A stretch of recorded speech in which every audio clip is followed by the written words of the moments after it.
špatný vesmír a už dlouho pochybuju o tom, jestli nesním. Je to až moc hezký a já tuším, že za těm všem stojí ten, kdo stvořil moji duši. Každý, kdo má uši, ať to slyší, ať to ví, že mým štěstím je Bůh jako takový. A každý, kdo se zapojí, to taky pochopí, že on je tím zdrojem tisíckrát lepším než konopí. O to víc, že mi dal nejlepší rodinu na světě, řeknu to na rovinu.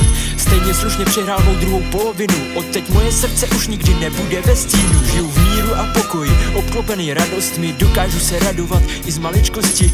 Můj život je příběh, co vypráví o Bohu. Pokaždý se usměju, když kouknu na oblohu. Jo. A stejně budeme šťastný, ať je to jakkoliv, tak zařvi ej.